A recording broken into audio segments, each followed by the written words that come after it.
হিতাহিতের বিচার করে কে? শোনো, করেন হীরকরাজ। হীরকরাজের বচন শোনো। কি কন্যাশ্রী মেয়েরা একটু জয় বাংলা হবে? বাংলা মাকে প্রণাম জানিয়ে বলো জয় বাংলা।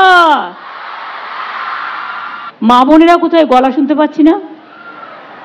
রান্না বান্না করেন, ধমক টমকও দেন, বাজারও করেন, কাজকর্ম করেন। আমার থেকে তো আপনারা বেশি শক্তিশালী। কে একটু বলুন জয় বাংলা, জয় বাংলা। নমস্কার বন্ধুরা। আজকে যে বিষয়টা নিয়ে আমি এখন এই ভিডিওতে কথা বলতে এসেছি, এটা খুবই একটা গুরুত্বপূর্ণ বিষয়। আমি লাস্ট ভিডিওতে বলেছিলাম যে স্কুল বা কলেজের অবস্থা আমাদের এই বাংলায় কেমন। নানান জায়গাতে মাস্টারমশাইরা মার খাচ্ছেন, নানান জায়গাতে প্রফেসরদের পেটানো হচ্ছে, এবং মূলত কয়েকটা বিষয়, সেটা হচ্ছে এই যে শিক্ষা এবং শিক্ষকদের হাল অত্যন্ত খারাপ। স্বাভাবিকভাবেই যখন শিক্ষা এবং শিক্ষকদের হাল অত্যন্ত খারাপ হয়, তখন পড়ুয়াদের অবস্থাটা কোন দিকে আর নতুন করে যাবে, সেটা একেবারেই রসাতলে যাচ্ছে। আর যদি শিক্ষা, শিক্ষক এবং পড়ুয়াদের হাল খারাপ হয়, বেহাল হয়ে যায়, তাহলে ভবিষ্যৎ, যাদের উপর দাঁড়িয়ে ভবিষ্যৎ তৈরি করার কথা ভাবা দরকার, সেটা কোন দিকে যাচ্ছে সেটা আপনারা সকলেই খুব ভালোই বুঝতে পারবেন। বন্ধুরা, আমি একটা পুরনো ভিডিও বিগত কিছুদিন আগে দেখছিলাম ইন্টারনেটে। আর দেখতে গিয়ে মুখ্যমন্ত্রী মমতা বন্দ্যোপাধ্যায়ের একটা সভা, যেটা উনি রিসেন্টলি করেছেন, সেটা চোখে পড়ল। সেই সভাটা হচ্ছে দক্ষিণ দিনাজপুরের মমতা বন্দ্যোপাধ্যায়ের একটি সভা। সেই সভাতে স্বাভাবিকভাবেই লোকজন ভিড় না হলে সেই সভা সাকসেসফুল হয় না। কিন্তু লোকজন আর ভিড় তখনই আসে যখন তাদের জীবনে কিছু ভ্যালু এডিশন করার কথা তারা ভাবতে পারে বা এক্সপেক্ট করে। কিন্তু আমাদের তৃণমূল দলের বা সরকারের সভাতে যে ভ্যালু এডিশন কিছু হয় না, সেটা খুবই পরিষ্কার হয়ে গেছে আজকের তারিখে। যার জন্যে একটা ভিডিও যখন আমি দেখলাম, যেখানে মুখ্যমন্ত্রী আমাদের মাননীয় মমতা বন্দ্যোপাধ্যায় তিনি দক্ষিণ দিনাজপুরে সভা করছেন, সেটা দেখে আমার মনটা বড্ড মুষড়ে গেল, খুব খারাপ লাগলো। তার কারণ হচ্ছে উনি ওই সভাতে স্কুল থেকে বাচ্চা ছেলে মেয়েদের, পার্টিকুলারলি মেয়েদের, বাচ্চা মেয়েদের টেনে নিয়ে এসে নিজেদের সভা ভরিয়েছেন। যখন মানুষ আসছে না, আর এটা মোটামুটি একটা প্রথা হয়ে দাঁড়িয়েছে, বিগত কয়েকটা সভা আমি ওনার দেখলাম, বাচ্চা মেয়েদেরকে স্কুলের ইউনিফর্ম পরিয়ে, স্কুল কামাই করিয়ে স্কুল থেকে টেনে নিয়ে নিজেদের সভাকে ভরিয়েছেন। এবং সেখানে তিনি নিজের পলিটিক্যাল ভাষণ দিচ্ছেন। উনি ওখানে মোদী সরকারের সম্বন্ধে ভাষণ দিচ্ছেন। উনি ওখানে এটা বোঝানোর চেষ্টা করছেন যে বাংলায় যাবতীয় ভালো কিছু হয়েছে সবই কিন্তু এই তৃণমূল সরকার করেছে, এবং সরকারের নানান প্রকল্প, সরকারের নানান ইস্যুজ, ইনফ্যাক্ট বিএসএফ এর কি ইস্যু চলছে, সেই সব বিষয় কিন্তু উনি ওপেনলি আলোচনা করছেন। কাদের সামনে? বাচ্চা মেয়েগুলোর সামনে, যাদের কোনো বোধই এখনো হয়নি। পলিটিক্সের ব্যাপার তো অনেক দূরের কথা। তাদের প্রত্যেকজন স্কুলের ইউনিফর্ম পরে বসে আছে, এবং প্রত্যেকজনের হাতে একটা করে প্ল্যাকার্ড ধরিয়ে দেওয়া হয়েছে। এবং যখন ওদের বলা হচ্ছে চেঁচাতে, তখন ওরা চেঁচিয়ে উঠছে। খারাপ লাগছে না বেশ? ওদের বয়সটাও কম, কিন্তু ভবিষ্যৎটা কোন দিকে যাচ্ছে? স্কুল কামাই করে আজকে মুখ্যমন্ত্রী তাদেরকে সভা এনে সভাকে ভরাচ্ছেন। তাদের হাতে একটা করে প্ল্যাকার্ড তুলে দিচ্ছে, আর চেঁচাতে বললে চেঁচাচ্ছে, দাঁড়াতে বললে দাঁড়াচ্ছে, প্ল্যাকার্ড তুলতে বললে প্ল্যাকার্ড তুলছে।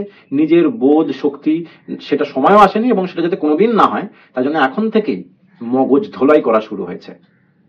উনি ওখানে বলছেন নিজের কন্যাশ্রী, নিজের রূপশ্রী, নিজের লক্ষ্মী ভান্ডারের স্কিমের কথা, এবং যারা অ্যাকচুয়ালিতে এগুলোর বেনিফিশিয়ারি, তাদেরকে আপনারা প্রায় ওই সভার মধ্যে খুঁজেই পাবেন না। তারা অনেক কোণে দূরে কোনো জায়গাতে ব্যারিকেডের বাইরে বসে আছে, কেউ দাঁড়িয়ে আছে, কেউ ঝুলছে। তাদের সেই সব পরিকল্পনাগুলো, তাদের সেই সব সরকারি প্রকল্পগুলোর মধ্যে যে কত রকমের দুর্নীতি হয়েছে, সেগুলো তো আমি যাচ্ছি না। আমি শুধু বোঝাতে চাইছি একটাই কথা, যে বহুদিন আগে একটা সিনেমা দেখেছিলাম সত্যজিৎ রায়, যেখানে মগজ ধোলাই হতো। আজকে সেই জিনিসটা হচ্ছে, চোখের সামনে দেখতে পাচ্ছি। লেখাপড়া করে যেই, অনাহারে মরে সেই। জয় বাংলার স্লোগান দেওয়া হচ্ছে, যদিও আমরা সকলেই জানি যে জয় বাংলা স্লোগানটা বাংলাদেশের একটা ফ্রিডম স্ট্রাগলের স্লোগান, যেটা এখানকার স্লোগানই নয়। যাই হোক, সেটাকে এখানে এনে ব্যবহার করা হচ্ছে। অরিজিনালিটি তো বালাইনি, আমি বাদে দিলাম। এবং উনি ওখানে গিয়ে লোক নেই বলে ওই বাচ্চা মেয়েগুলোকে ওখানে টেনে এনেছেন।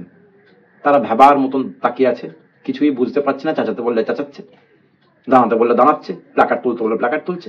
উনি বলছেন ওখানে যে মাধ্যমিকের পরীক্ষার ছুটি কবে থেকে পড়ছে, উচ্চ মাধ্যমিকের পরীক্ষার ছুটি কবে থেকে পড়ছে। তোমরা যে আজকে স্কুলে এসছো, বাড়ি যেতে যেতে কতক্ষণ সময় লাগবে? দেরি হয়ে যাবে কি? দেরি যদি হয়ে যায়, তাহলে এক কাজ করো, কালকের দিনটা ছুটি, আজ থেকে ছুটি। আর পাঠশালা নাই। এক নতুন ছুটির সিস্টেম শুরু হয়েছে আমাদের বাংলায়, যে যারা যারা মুখ্যমন্ত্রী মাননীয় মমতা বন্দ্যোপাধ্যায়ের মিটিং এ আসবেন বা তৃণমূলের মিটিং এ আসবেন, তাদের পরের দিনটা ছুটি। আর এই যে ছুটির কালচারটা, এই ছুটির কালচারটা শুধু কিন্তু এই স্টুডেন্টদের মধ্যেই সীমাবদ্ধ নেই, এটা সরকারি যারা চাকুরে তাদের মধ্যেও ঢুকে গেছে। সুতরাং আজকের তারিখে আর বাংলাতে বন্ধের কোনো প্রয়োজন হয় না, এমনিতেই এত ছুটি, যার আলাদা করে বন্ধ ডাকার কোনো প্রয়োজন বোধ করে না কেউ। বাচ্চা বাচ্চা ছেলেমেয়েরা স্কুলে যাবে না, স্কুল ছুটি করে দিচ্ছে। আপনাদের মনে পড়ছে সেই সিনটা যখন সিনেমাতে আমরা দেখেছিলাম হীরক রাজ্যে, যে আজ থেকে পাঠশালা বন্ধ। তাই হচ্ছে, মিটিং এ আসো, কাল থেকে পাঠশালা বন্ধ।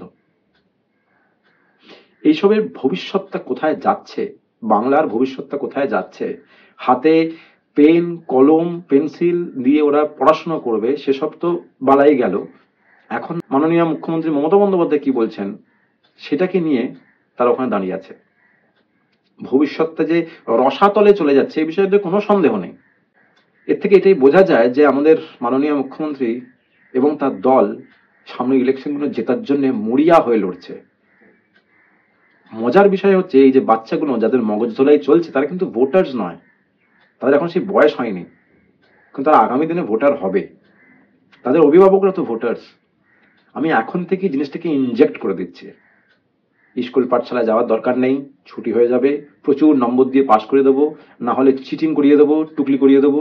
যে মাস্টারমশাইরা টুকলি করার থেকে ধরবে তৃণমূলের ছেলেদের ঢুকিয়ে পিটিয়ে দেবো, একটা রাকাস ক্রিয়েট করে দেবো। এটা কি চলছে? হ্যাঁ, আর এটা ভবিষ্যৎটা কোন দিকে যাচ্ছে? কন্যাশ্রী, রূপশ্রী, লক্ষ্মী ভান্ডার এত কিছুর পরেও যখন কেউই আর সাড়া দিচ্ছে না, তখন এই বাচ্চা বাচ্চা মেয়েগুলোকে টেনে নিয়ে আসছে। বন্ধুরা, আপনাদের কি বক্তব্য এই এন্টায়ার এপিসোডে? এইভাবে কি বাংলার ভবিষ্যৎকে তৈরি করা যায়, বা এইভাবে কি আগামী দিনে ইলেকশনকে জেতা যায়? এদেরকে ডেকে এনে জোর করে আর ছুটির লোভ দেখিয়ে এটা কি বোঝা যাচ্ছে যে তৃণমূল সরকারের যে ভোট ব্যাংক বা ইলেকশনে জেতার যে ন্যূনতম যে স্কোপটা, সেটা আস্তে আস্তে আস্তে আস্তে কমে আসছে? তাই জন্যই কি আজকে এরকম ধরনের দুঃখের দুর্ভাগ্যপূর্ণ এই ধরনের দৃশ্য দেখতে হচ্ছে? দয়া করে কমেন্ট সেকশনে নিজেদের মতামত অবশ্যই ভাবে এই দক্ষিণ দিনাজপুরের সভা নিয়ে আপনারা অবশ্যই ভাবে লিখবেন। ভিডিওটাকে এই বলেই শেষ করছি। দেখা হচ্ছে একটা অন্য ভিডিওতে একটা নতুন ইস্যু নিয়ে। নমস্কার, জয় হিন্দ।